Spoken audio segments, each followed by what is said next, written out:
You're good to go? Good evening, everyone. I'd like to call tonight's committee of the whole meeting to order. I'd like to start off by giving regrets for Mayor Smook, and on behalf of council and administration, our condolences to Mayor Smook and to the entire Smook family.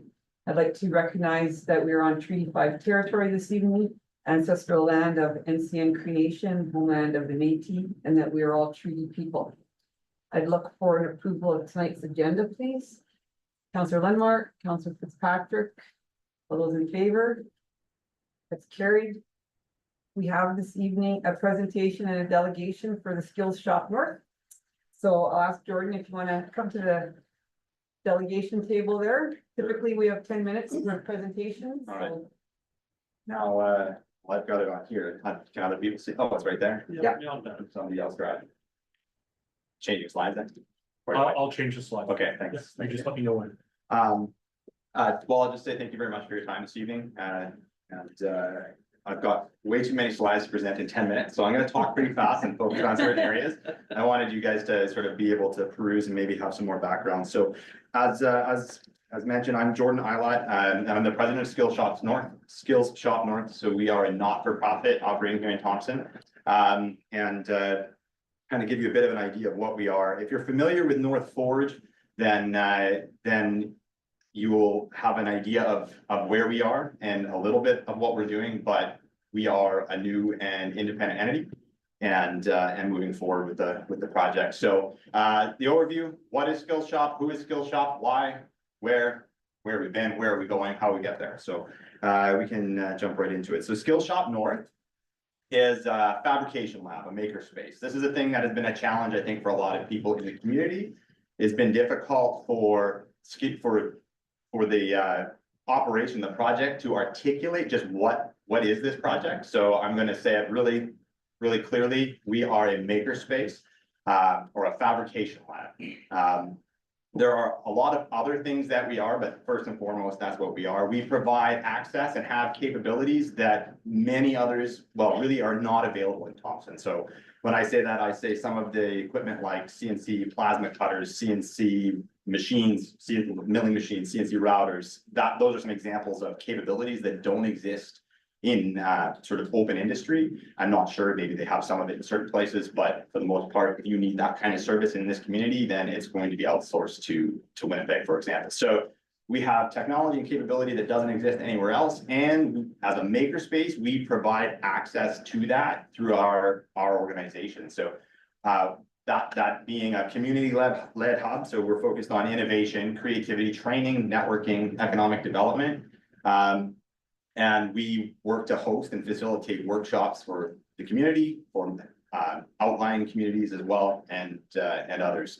We want to focus on the facilities available for use by individuals, community groups, small businesses, industries, institutions. Okay, so this is an open door facility that provides access to some remarkable and uncommon equipment and lots of, more, I don't want to say simple, but I will say other, significant capital equipment that many people don't have the financial means to afford. And this is just a photo of the shop. So there's a metalworking side, a woodworking side. If you haven't seen the shop at 57 Hayes, it's a full and complete woodworking shop on one side, and on the other side there's a metalworking shop, as well as there's 3D printing. There are some garment printers, sewing machines. There's computer workstations for CAD modeling, software design, computer design, that sort of thing. So, so who is Skills Shop North then? Is the next question.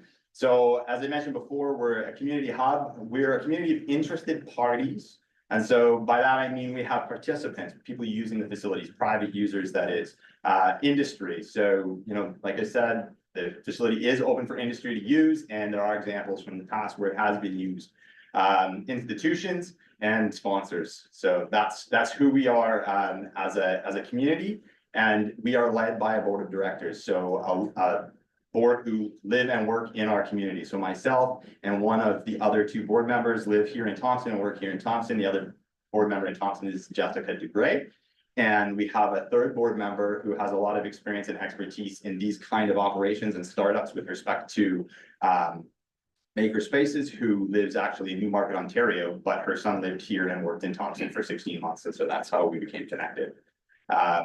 Really, we're focused on how can access to technology, a space to work, and equipment to work with, how can that enhance the vitality of our community? Because I think that is a key thing. Economic growth and diversification, those kind of activities are important, but finding ways to keep our community vital so that all of the work we do in those other avenues is can attract and retain the people that we need to support that kind of work is another important aspect.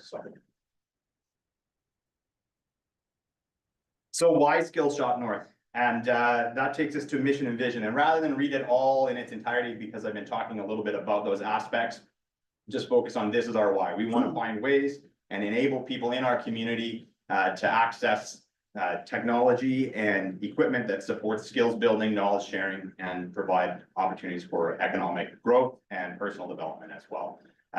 And so in doing that, to achieve that, that's our vision, is to sort of offer that unparalleled access.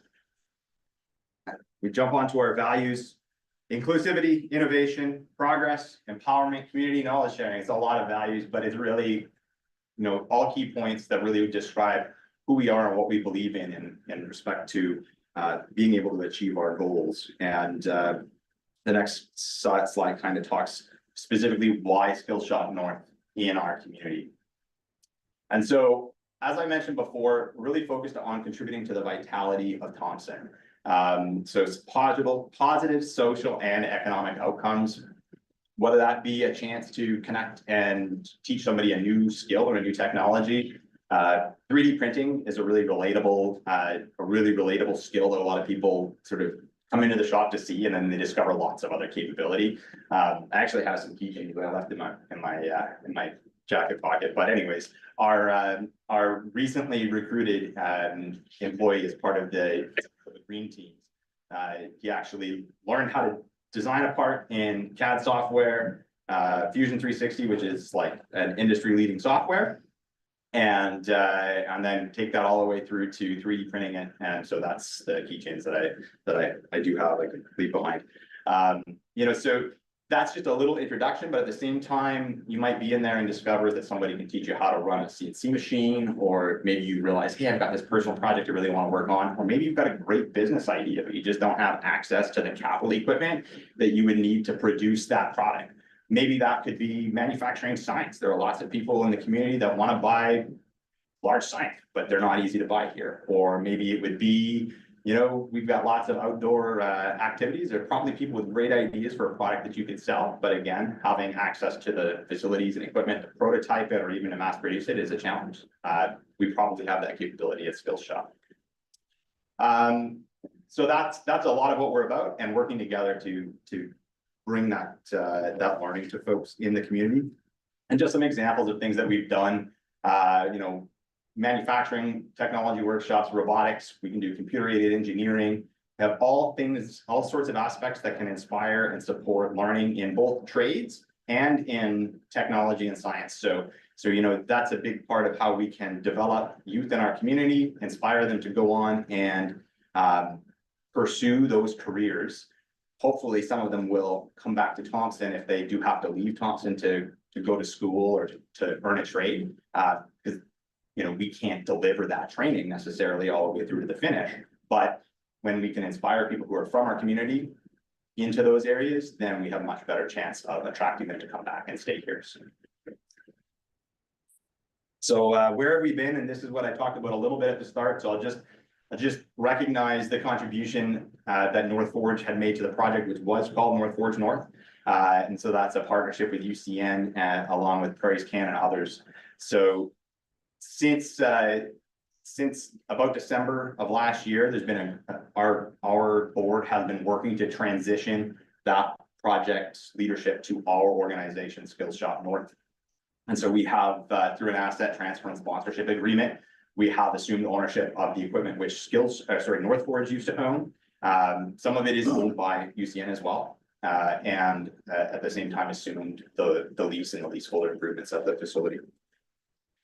I guess a little bit of what's on the next slide, but a couple of key things. So in doing all of that, we have just in the last 7 months, I guess it is, secured $186,000 in grants to fund workshops to maintain the facility, the operation expenses, those sort of things, and some examples of those grants. So the North Fork sponsorship is a big piece. Manitoba Green Team's employment, so support for up to 4 employees, which we haven't fully recruited. I will say it's a challenge sometimes to find the right people, and that's kind of always a challenge, I think, in Thompson. But we have managed to fill one of those 4 positions. Youth Builds employment grant. We had 2 Youth Builds employees for 6 weeks this summer. We were contracted by North Forge to provide some grant deliverables as well here in the community, and some other small grants and honorariums. So that's kind of where our last 9 months of cash sponsorship and cash funding has come from. And then through that asset transfer agreement, the equipment that's been transferred to skilled shops ownership, there's more than $500,000 in asset transfers that have been completed. So what have we been doing since September? I talked a fair bit about it already. So that's different workshops and those sort of activities. The next slide, please. Thanks, Dan. But we've also been working with Manitoba Hydro, Alliance Air Maintenance, Career Trek is someone that we've put on workshops for, Thompson Seniors Resource Council, and others. We were featured in the CEDF magazine. I don't know if anybody saw us in there. We were at Nickel Days. We had a small booth. That was a great opportunity for us to get out in the community. And really that the real reason we wanted to do that was to try to recruit participation in a Lego robotics workshop. And that was a huge success, the Lego robotics workshop. And that followed after the weekend after Nickel Days. And actually we've repeated it twice for other participants and groups in the community. So we'd like to continue doing those kinds of things. So where are we going?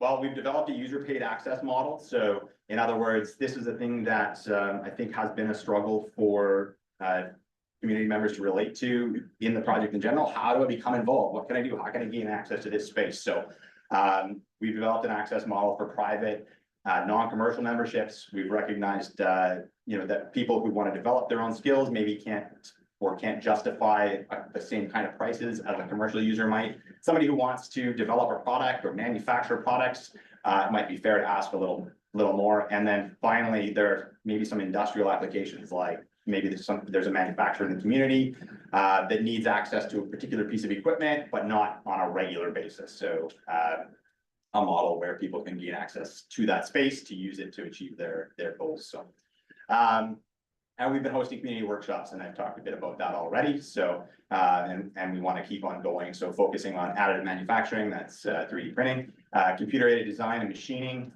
So that's just running some introductions so that people can start to learn how to use the tools and technology, and youth robotics. And then we've also had some workshops on medicine bags and ribbon skirts as well. So that's what we've been doing, and a little bit of where we're going. But we want to keep offering these things to the community. We want to keep making this available. And so if we think about what we've invested in community workshops so far in this fiscal year, it's somewhere past $25,000 or $30,000 until now. So we've established a budget of about $90,000 for the fiscal year to do that. And so that's really why I'm here is to request support from the City of Thompson to continue to support those activities. And so the ask that we've had is for $55,000 so that we can continue these activities, continue to make opportunities available for members of the community, and to deliver new and different programming, and hopefully keep inspiring people and build up our community that we talked about before, our shop community and our organizations. I want to thank you all very much for your time. Hopefully I didn't go over time. If I did, I apologize. And if you have any questions, happy to answer. Thank you, and thank you for your presentation. Council, do you have any questions? Councillor Wong? Thank you, Chair. Thank you, John, for the presentation. Actually, I'm not new to this shop. I've been there quite some time, and quite a few times talking to the previous person who looked after the shop. So I kind of familiar with what you guys are up to. So I just want to straight to the point. I look at your slide that you say you already develop a user pay fee. So are you talking about, because I had the conversation with Shawty as well. So are you guys looking at individual membership or just per time, enter and pay the fee? Or a group or corporation, like what kind of structure that you guys develop there? Yeah, so the model that sort of the original project was built on, I would say, didn't really discern necessarily between, or that inspired the original model because it never really came to it here in Thompson, didn't necessarily discern between the types of users.